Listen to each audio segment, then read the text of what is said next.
आज हम आपके साथ एक और भयानक मामले पर नजर डालने जा रहे हैं और आज हम बात करने वाले हैं पुलिस इंस्पेक्टर अरुण राय केस के बारे में। इस घटना की शुरुआत होती है जालौन जिले के कुठौंद पुलिस स्टेशन से। यहीं पर एक थाना प्रभारी तैनात थे, इंस्पेक्टर अरुण कुमार राय। इनकी छवि पुलिस विभाग में काफी अच्छी थी। ये मिलनसार, शांत स्वभाव वाले, हंसमुख और सख्त ऑफिसर माने जाते थे। सख्त इसलिए क्योंकि काम के साथ कभी बेईमानी नहीं करते, डिसिप्लिन में रहते हैं। इनका जीवन भी काफी प्रेरणादायक है। एक कांस्टेबल से इन्होंने करियर की शुरुआत की और थाना प्रभारी तक पहुंचे। ये और भी आगे बढ़ सकते थे। इनका मूल रूप से घर संत कबीर नगर के घनघटा थाना क्षेत्र के राजनौली नामक गांव में है। यहीं पुश्तैनी घर है। दो भाइयों में अरुण राय जी छोटे हैं। बड़े भाई का नाम अरविंद है। बड़े भाई, भाई का परिवार और मां प्रभावती देवी यहीं रहते हैं। पिता गिरजेश राय जी का काफी समय पहले ही स्वर्गवास हो चुका है। अरुण राय ने गोरखपुर के विकास नगर एक्सटेंशन में गोरखधाम मंदिर के पास भी एक 117 आवास विकास कॉलोनी में अपना जमीन लेकर घर बनवा लिया था, जहां पर ये अपनी पत्नी माया राय और इकलौते बेटे अमृतांश राय के साथ रहते थे। हालांकि चूंकि अरुण पुलिस विभाग में है तो अलग अलग जगह पर ट्रांसफर होता रहता था, इसीलिए ये ड्यूटी वाली जगह के सरकारी आवास में रहते हैं। छुट्टी मिलने पर ही अपनी पत्नी के पास गोरखपुर आते, मां के पास राजनौली गांव जाते। बेटे अमृतांश राय ने इसी साल यानी 2025 में 12वीं पास किया और ये कोटा में रहकर नीट की तैयारी कर रहे हैं। पिता का भी सपना था कि अपने बेटे को डॉक्टर के रूप में देखें। अरुण सबको साथ लेकर चलने वाले व्यक्ति थे। अपने भाई से भी कॉल पर बात करते, भतीजे और भतीजी से भी बात करते, समय समय पर मिलने भी जाते। पूरे परिवार में ही प्रेम था। खुशहाल फैमिली थी। बड़े भाई अरविंद राय जी की देहवा बाजार में हार्डवेयर की दुकान है। साथ में खेतीबाड़ी भी संभालते हैं। अरुण राय की शादी माया राय से साल 2001 के आसपास हुई थी। पत्नी का मायका बस्ती जिले के भरवलिया नामक गांव में है। तो करंट टाइम में अरुण राय जी कुठौंद थाने में थाना प्रभारी के पद पर अपनी सेवा दे रहे थे और इसी कैंपस में बने सरकारी आवास में रह रहे थे। 5 दिसंबर 2025 शुक्रवार का दिन। थाना प्रभारी के लिए आज का दिन भी नॉर्मल है, जैसे कि रोज होता है, लेकिन किसी को क्या पता था कि आज ही इनका आखिरी दिन होगा। सुबह में ये जल्दी उठे, अपना रूटीन का काम किया, फिर तैयार होकर थाने पहुंचे। यहां कुछ शिकायतकर्ताओं से मिलते हैं, उनकी प्रॉब्लम सुनी। दोपहर में स्टेशन के पास हुए पंचकुंडीय महायज्ञ में शामिल हुए। इन्हें शाम को भी आमंत्रित किया गया। फिर वापस ये थाने आए, बाकी काम किया। शाम को ये महायज्ञ के भंडारे में जाते हैं। वहां की कमेटी ने इनको सम्मानित किया। इसके बाद ये जलौनी माता मंदिर के पुजारी सर्वेश महाराज जी की बेटी की शादी में पहुंचे, दूल्हा दुल्हन को आशीर्वाद देने। फिर अरुण जी कस्बे में थोड़ा इधर उधर टहलते हैं, पेट्रोलिंग की। अब रात के करीब 9 बजे के आसपास का टाइम हो रहा था। इनकी पत्नी माया राय जी ने इन्हें हालचाल के लिए कॉल किया, जैसा कि वो अक्सर करती हैं। पत्नी के अनुसार अरुण जी ने उनसे बोला कि मैं थोड़ा थका हूं, आराम करने जा रहा हूं। अभी तक वो डिनर कर चुके थे, अपनी आवास जा रहे थे। इन्हें बीपी की भी दिक्कत थी, जिसकी दवाई लेते। पति की बातें सुनकर पत्नी को लगा कि वो काफी थके हैं। ये समझ गईं और फोन रख दिया। वैसे आज अरुण जी ने थाने के सिपाहियों के साथ फ्लैग मार्च भी किया था। अब इनके क्वार्टर जाने के कुछ देर के बाद करीब 9:17 के आसपास एक जोर की आवाज पूरे पुलिस कैंपस में गूंज उठती है। आसपास के क्वार्टर्स में रह रहे दूसरे ऑफिसर्स, कांस्टेबल, पुलिस थाने में ड्यूटी कर रहे पुलिस स्टाफ, सभी ने ये सुना। शोर होता है कि इंस्पेक्टर साहब ने स्वयं के साथ कुछ कर लिया है। भागे दौड़े स्टाफ के लोग उनके क्वार्टर पहुंचे।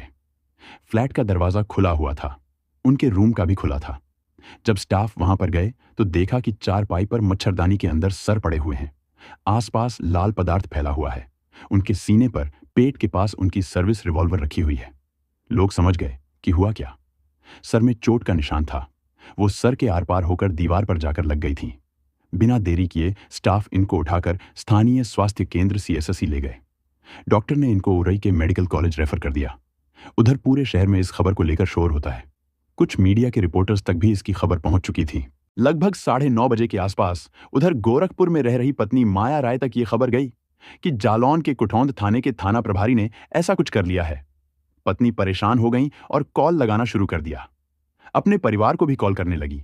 10 बजते बजते पुलिस की तरफ से भी कांटेक्ट करके कहा जाता है कि आप उरई हॉस्पिटल पहुंचिए, चोट लगी है। ये मामला काफी संवेदनशील था, जिले के डीएम, एएसपी भी हॉस्पिटल पहुंचते हैं। कई सारे और भी ऑफिसर, लोकल पॉलिटिशियन, रिपोर्टर्स का भी जमावड़ा होने लगा। रात के लगभग 11:15 तक डॉक्टर्स ने जवाब दे दिया कि बचा नहीं पाए। हालांकि पुलिस ने इसकी सूचना परिवार को सीधे तौर पर नहीं दी, कहीं वो घबरा ना जाएं। जब वो सुबह में 6 बजे के आसपास पहुंचे, तब देते हैं। पुलिस ने पोस्टमार्टम के लिए प्रक्रिया करनी शुरू कर दी। तब तक के लिए मोर्चरी में रखवा देते हैं। इधर रात में ही बिना देरी किए पुलिस की जांच शुरू हो जाती है। सभी अधिकारी उस क्वार्टर में पहुंचे जहां पर घटना हुई थी। फॉरेंसिक टीम को भी बुलाया गया घटनास्थल से एविडेंस जुटाने के लिए। अब पुलिस महकमे में ही ऐसा कुछ हुआ है। पूरे सिस्टम पर सवाल खड़े करने वाली घटना थी। कमरे से पुलिस को अरुण जी का सर्विस वाला हथियार, जिसे कथित तौर पर घटना अंजाम दी गई थी, ये बरामद हुआ। साथ में 3 SIM cards, mobile phone. Media के अनुसार पुलिस को यहां से एक पत्र भी मिला।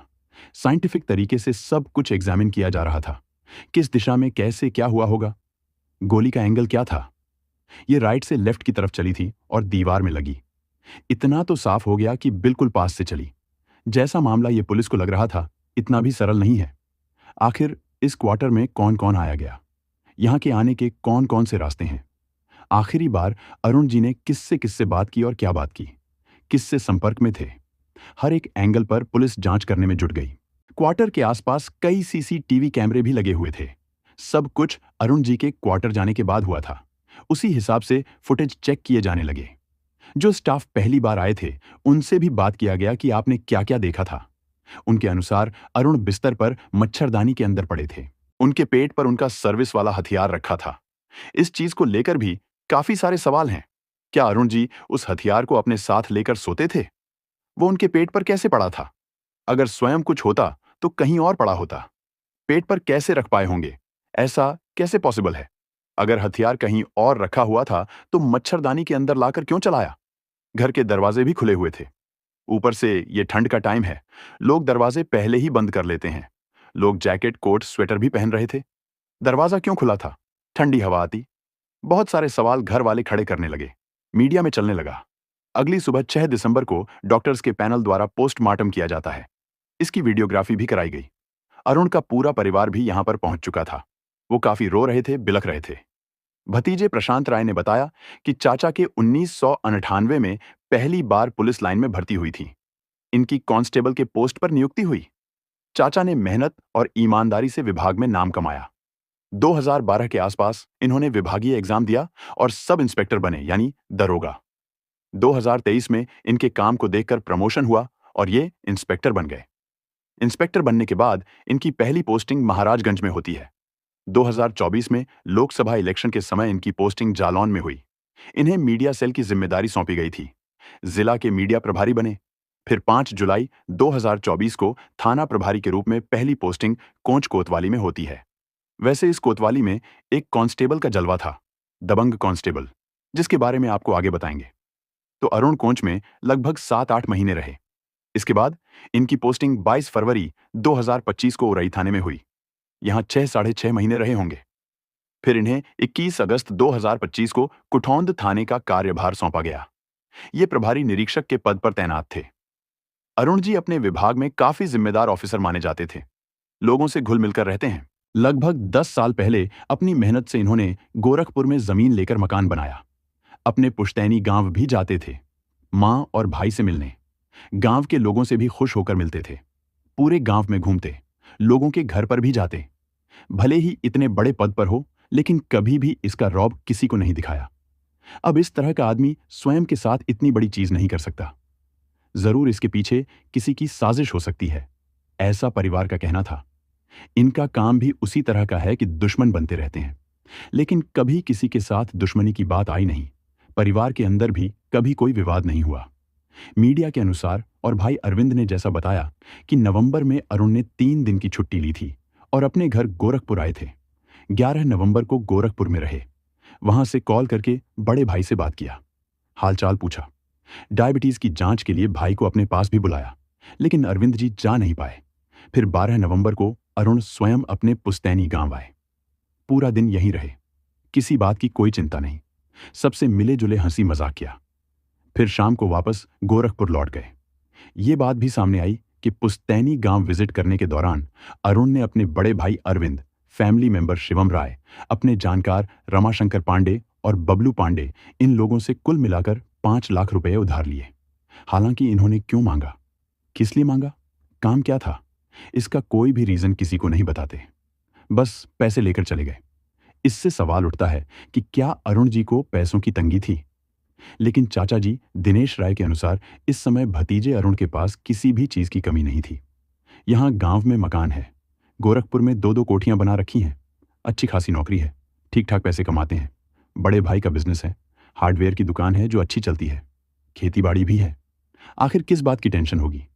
एक और चीज भी पता चली कि अरुण अपने परिवार को पिछले 3 महीने से अपनी सैलरी से एक भी पैसा भेज नहीं रहे थे। उधर पुलिस की टीमें सीसीटीवी और अरुण के कॉल डिटेल्स की जांच में लगी हुई थी। 5 दिसंबर की रात लगभग 9:15 पर एक गली के कैमरे में दिखा कि कोई इंसान अरुण जी के पुलिस क्वार्टर की तरफ जा रहा है। एग्जैक्ट 9:15 पर, फिर 3 मिनटों के बाद 9:18 पर वही इंसान दौड़ते भागते वापस निकला। ये कोई महिला लग रही थी। स्टाफ इस महिला को पहचानता था। स्टाफ से पूछताछ में पता चला कि यही महिला स्वयं पुलिस थाने में आई और स्टाफ से बोला कि साहब ने ऐसा ऐसा कर लिया है। साहब यानी कि अरुण। इन्होंने भी आवाज सुना था, पर कहां से आया नहीं पता, लेकिन महिला आकर बताती है कि इंस्पेक्टर साहब के क्वार्टर से आया है। फिर आनन फानन में स्टाफ वहां पहुंचे, लेकिन ये महिला सूचना देने के बाद इस जगह से चली गई। पुलिस ने आगे के फुटेज चेक किए। अलग अलग कैमरों में यह महिला जल्दबाजी में भागते हुए दिख रही थी। इसने ट्रैक सूट पहन रखा था, टोपी लगाई थी, पीठ पर एक बैग भी लिया हुआ था और ये किसी से फोन पर बात करते हुए भी जा रही थी। जांच में यह भी पता चला कि महिला क्वार्टर में पीछे के रास्ते से आई। 9:15 पर आई। 9:17 पर तेज आवाज गूंजी। फिर 9:18 पर महिला निकलते दिखी। कमरे में 3 मिनटों के अंदर क्या हुआ था, इसी का रहस्य पुलिस को पता करना है। संदेह हुआ कि कहीं यही महिला तो घटना के पीछे नहीं। ये आवाज गूंजने के बाद क्वार्टर से चीखते चिल्लाते बाहर निकली थी। पुलिस को जाकर बताया, फिर चली गई। लेकिन ये वहां से भागी क्यों? अरुण जी की एक नंबर पर काफी सारी बातें होती थीं। व्हाट्सएप पर वीडियो कॉल होते, चैट होते। 2 दिसंबर से 5 दिसंबर के बीच इस 3 दिन में थाना प्रभारी की कॉल डिटेल और व्हाट्सएप कॉल मिलाकर 100 से भी ज्यादा बार बातचीत हुई थी। ज्यादातर वीडियो कॉल हुआ। लेकिन वो कौन है, किससे बात कर रहे थे? अरुण के स्टाफ और बाकी लोगों ने पहचान किया। 28 साल की लेडी कांस्टेबल मीनाक्षी शर्मा, इससे ही फोन पर बात हुई थी और पहले भी होती थी, और यही महिला सीसीटीवी में दिखाई दी। पुलिस ने इसकी डिटेल्स निकाली। उधर अरुण जी की पत्नी माया राय एसपी को लिखित में तहरीर देती है और मीनाक्षी पर इल्जाम लगाया। पुलिस ने 6 दिसंबर के दोपहर में 3 बजे के आसपास बीएनएस 103 के तहत मीनाक्षी पर एफआईआर दर्ज कर लिया। इस पर सीधे ही इल्जाम लगाया गया था। ये एक कांस्टेबल है जो कि यूपी के एक 112 के यूनिट 1577 में तैनात थी और कोंच थाने के आवास में रह रही थी। लेकिन ये अपने आवास में नहीं मिली और इसका फोन भी बंद था। ये फरार हो चुकी थी। इससे पुलिस का संदेह और भी स्ट्रांग होता है। इसे ढूंढना शुरू किया गया। मीनाक्षी का घर मेरठ जिले के फलौदी थाना क्षेत्र के डंडूपुर नामक गांव में है। पिता का नाम विपिन कुमार शर्मा है। 6 दिसंबर की शाम तक पुलिस मीनाक्षी को पकड़ लेती है। 2019 बैच की कांस्टेबल। पहली पोस्टिंग पीलीभीत के पूरनपुर में हुई। इसकी सगी बहन की पोस्टिंग भी यहीं पर थी। अब मीनाक्षी शर्मा के बारे में थोड़ी बात करते हैं। ये दबंग टाइप की महिला थी। जब से इसकी नौकरी लगी तब से इस केस में पकड़े जाने तक इन 5-6 साल में 11 सिम कार्ड बदले। इसके पास 3 मोबाइल फोन्स थे, जिसमें एक आईफोन था जिसकी कीमत लाखों में थी। ये 2 फोन अपने साथ रखती थी और एक फोन आवाज पर। इसकी वजह आपको आगे बताएंगे। इसने कोंच वाले आवाज में ऐसी भी लगा रखा है। भले ही ये कांस्टेबल थी, लेकिन तेवर आईपीएस वाले थे। 2022 की बात है, जब ये पूरनपुर थाने में थी तो वहां पर एक सिपाही भी थे, मोहित खोखर। इसका मोहित के साथ करीबी रिश्ता था। मोहित बताते हैं कि पहले वही आई थी कि पसंद करती है, फिर दोनों रिश्ते में चले गए, साथ रहने लगे। इसी बीच महिला ने इससे कुछ पैसे मांगे। मोहित ने सोचा कि गर्लफ्रेंड है, छोटा मोटा अमाउंट मांग रही है तो दे दिए। इसके बाद दोनों और भी करीब आते हैं। मीनाक्षी ने मोहित के साथ कथित तौर पर कुछ आपत्तिजनक वीडियोस बना लिए और 25 लाख रुपए की डिमांड करने लगी। अगर पैसे नहीं दिए तो तुम्हारे परिवार को वीडियो भेजेगी और पुलिस में कंप्लेंट भी कराएगी। इसमें मीनाक्षी के पिता और भाई भी जुड़े हुए थे, ऐसा मोहित ने कहा। सभी मिलकर पैसों की डिमांड करते। मोहित काफी परेशान हो गए। कैसे क्या करें? इन्होंने अपने परिवार से बात किया, सब कुछ बताया। परिवार ने इनका साथ दिया। तय किया कि पैसे नहीं देंगे, चाहे जो हो जाए। फिर मीनाक्षी ने इस पर शादी का झांसा देकर धोखा देने का आरोप लगाया और केस दर्ज कराया। इस चक्कर में मोहित 2 महीने जेल में रहे। कोर्ट में केस चला। इसमें काफी बदनामी हुई, मजाक बना, लोग बातें करते, जिस वजह से मोहित को दूसरे थाने में ट्रांसफर लेना पड़ा। हालांकि जब यह मामला कोर्ट में चल रहा था, तब मीनाक्षी एक बार भी हाजिर नहीं हुई। होगी भी क्यों? क्योंकि झूठे इल्जाम लगाए थे। मोहित ने बताया कि मीनाक्षी उसके पिता और भाई ऐसा ही करके पैसे कमाते थे। जो पैसे नहीं देता उस पर केस कर देते। एक एसएसआई को भी ऐसा ही फंसाकर 25 लाख रुपए ऐंठे। पैसे मिलने के बाद मामला शांत हो जाता। तुम अपने रास्ते और मैं अपने रास्ते। बदनामी के डर से कोई ऑफिसर कंप्लेन नहीं कर पाता, जिसका मीनाक्षी फायदा उठाती। मोहित ने दावा किया कि और भी पुलिस वालों के साथ उसने ऐसा किया है। अमरिया थाने में तैनात एक बड़े ऑफिसर के साथ भी ऐसा ही कुछ किया। उन्होंने भी पैसे देकर पीछा छुड़ाया। ये लोग गिरोह की तरह काम करते थे। करोड़ों की प्रॉपर्टी बनाई। मेरठ में कई जमीनें खरीद ली। कथित तौर पर मीनाक्षी ने 80 लाख रुपए का अपना मकान बनाया। 10 अक्टूबर 2022 को मीनाक्षी की पोस्टिंग जालौन पुलिस लाइन में हुई। चुरखी थाने भेजा गया। ये बरेली, सुनगढ़ी, अमरिया थाने में भी काम कर चुकी है। जहां पर भी रहती, वहां के अफसरों को प्रेम जाल में फंसा लेती। अमृतपाल नामक दरोगा से इसका झगड़ा हुआ। फिर उस पर गलत हरकत करने का झूठा इल्जाम लगाकर केस कर दिया। समझौते के लिए 8 लाख रुपए की डिमांड की। ये कभी भी अपने तरह के स्टाफ यानी कि महिला कांस्टेबल से बात नहीं करती थी, बल्कि बड़े बड़े अफसरों के आसपास घूमती। उनसे बात करती। इसकी पोस्ट से ऊंचे पद के रहने चाहिए। सितंबर 2022 के आसपास का समय था। मीनाक्षी बरेली जिले के भेड़ी थाने में पोस्टेड थी। वहां के एक सिपाही मोनू पांडे से इसकी करीबी हो गई। इसी थाने में तैनात दूसरे सिपाही योगेश चहल से भी बात करती, जिस वजह से योगेश मीनाक्षी का पीछा करते।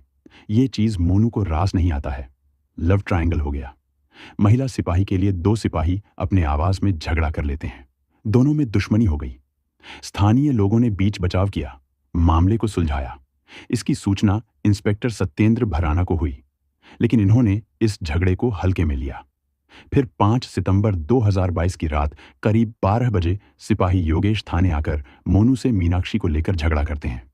थाने में एक दरोगा अपना सर्विस वाला हथियार एक दराज में रखे हुए थे, जिसे मोनू ने रखते हुए देखा था। गुस्से में मोनू वही हथियार बाहर निकालता है और 2 बार चलाए।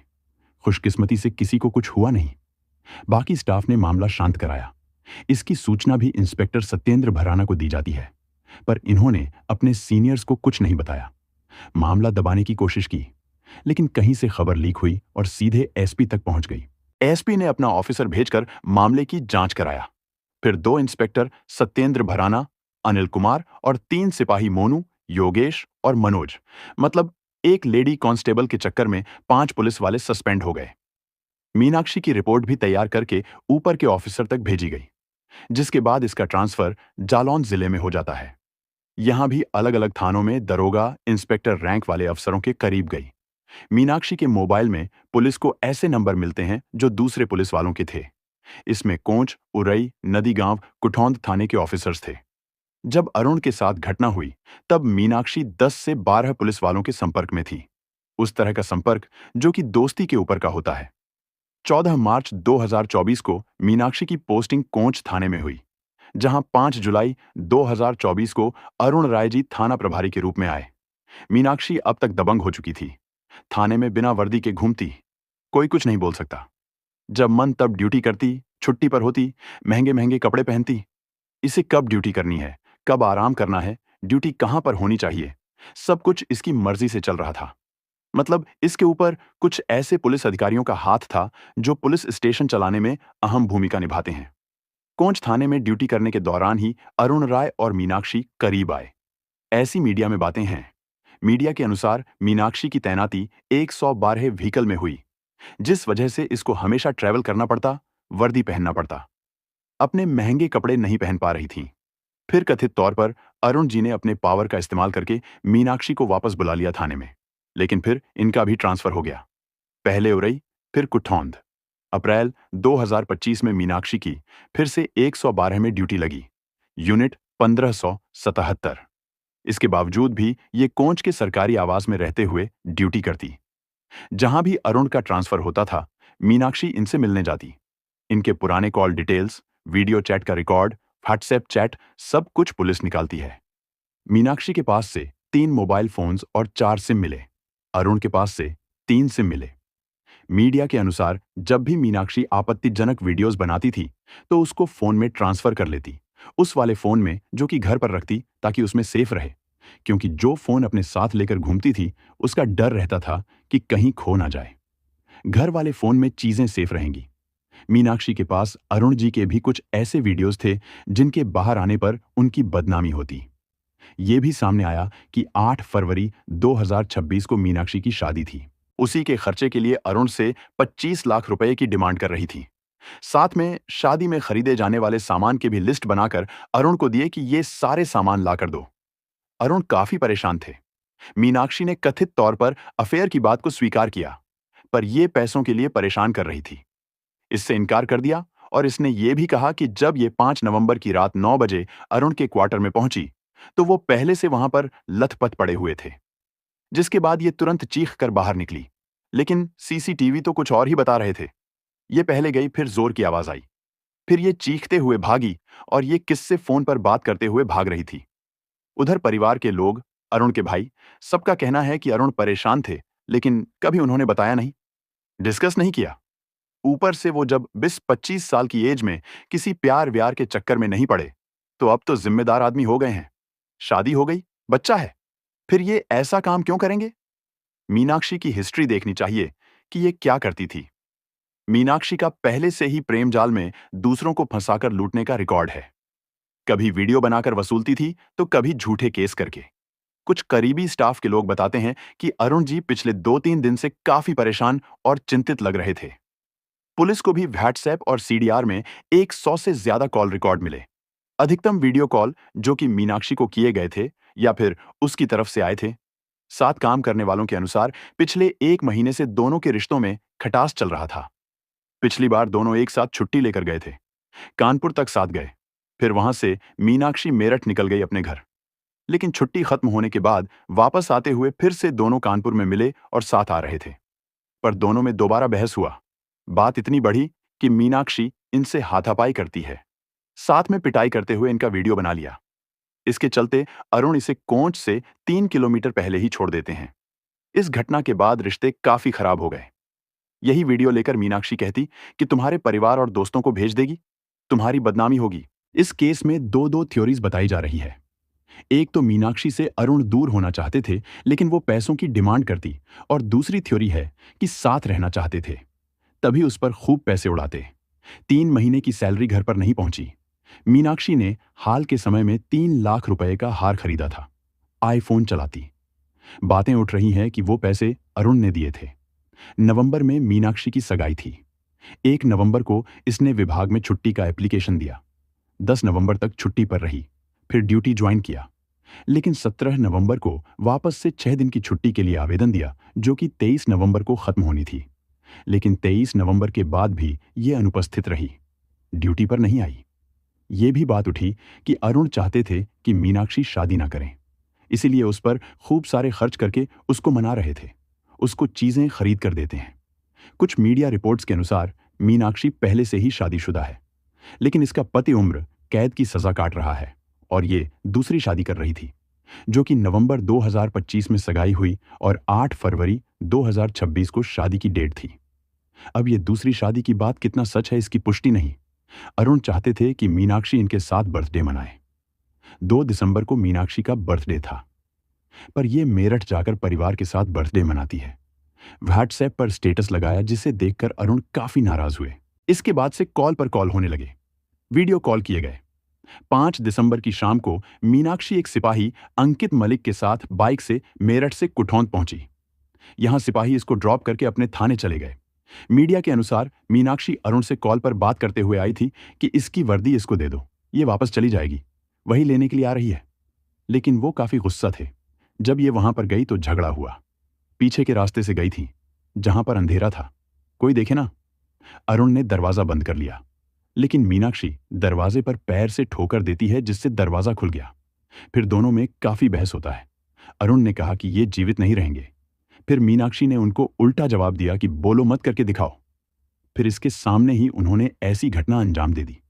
हालांकि ये केवल थ्योरी है, मीडिया में चल रही है। वो हथियार उनके पेट पर कैसे रखा हुआ था, राइट साइड से चलाई गई थी या चली थी? इसमें भी 3 थ्योरीज हैं। एक तो फोन पर बात करते हुए झगड़ा हुआ और जैसे ही मीनाक्षी पहुंची उन्होंने घटना कर ली।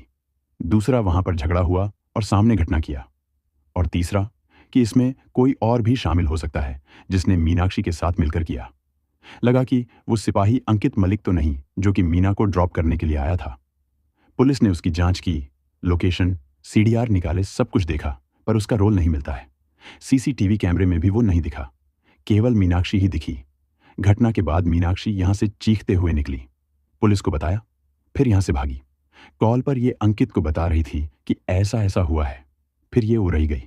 वहां एक महिला कांस्टेबल के यहां रुकी। इसने उस कांस्टेबल को कुछ नहीं बताया।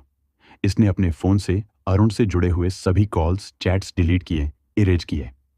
पुलिस इसके इस हरकत को सबूत मिटाना मान रही है। बचने के लिए इसने ऐसा किया था। अरुण जी ने 5 लाख रुपए परिवार से उधार लिए थे, लेकिन घटना के बाद ना तो वो पैसे क्वार्टर में मिले और ना ही अरुण के बैंक अकाउंट में। परिवार ने आरोप लगाया कि वो पैसे मीनाक्षी लेकर चली गई।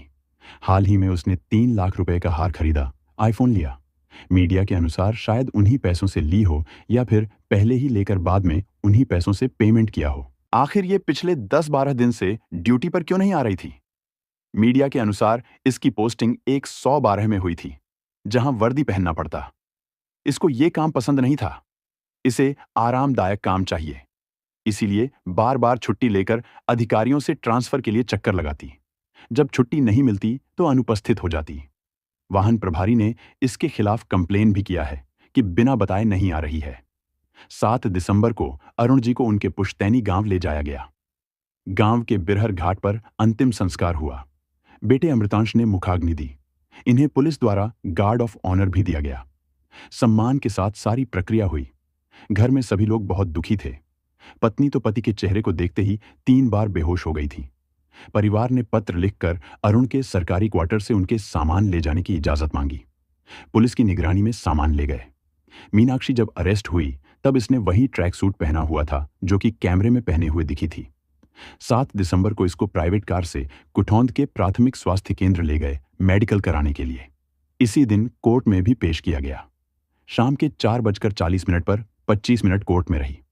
इस दौरान इसके पिता और भाई भी यहां पर आए, लेकिन पुलिस ने इनको मिलने से रोका। जब मीनाक्षी बाहर आई और पुलिस कार में बैठ रही थी, तब पिता ने चिल्लाकर कहा, लाली, तुम चिंता मत कर, जल्द कोर्ट से छुड़ा लेंगे। पुलिस को मीनाक्षी की 14 दिन की कस्टडी मिली थी। यहीं के एक होटल में पिता और बेटे रुके हुए हैं और लगातार वकील से बातें कर रहे हैं, बेटी के बेल के लिए। मीनाक्षी के चेहरे पर कोई सिकन नहीं था, अभी भी अकड़ में थी। एक महिला सिपाही ने उसको सीधे चलने को कहा तो इसने जवाब दिया, तेरा मुंह तोड़ दूंगी।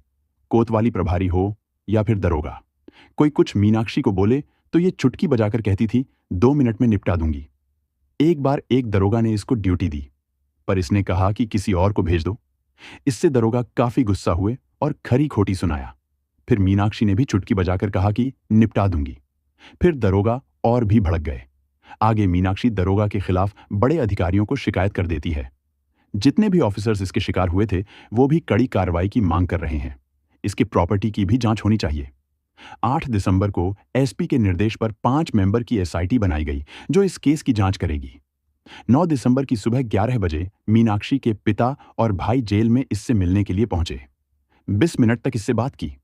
इसको रोजमर्रा के जरूरी सामान दिए। अरुण के परिवार भी कड़ी कार्रवाई की मांग कर रहे हैं। दोस्तों, इस कहानी को सुनाने का मकसद किसी की भावनाओं को ठेस पहुंचाना नहीं, बल्कि आपको जागरूक और सतर्क करना है। हम चाहते हैं कि ऐसी घटनाओं से सबक लिया जाए और गलतियों से बचा जा सके। इस बारे में आपकी राय हमारे लिए बहुत मायने रखती है, तो कृपया कमेंट में जरूर बताएं कि आप क्या सोचते हैं। साथ ही आप इस वीडियो को कहां से देख रहे हैं वो भी कमेंट में जरूर लिखें। अगर आपको हमारी मेहनत पसंद आई हो तो वीडियो को लाइक करें, अपने दोस्तों और परिवार के साथ शेयर करें और अगर आपने अभी तक हमारे चैनल को सब्सक्राइब नहीं किया है तो अभी सब्सक्राइब कर लें। आपका समर्थन हमारे लिए बहुत कीमती है।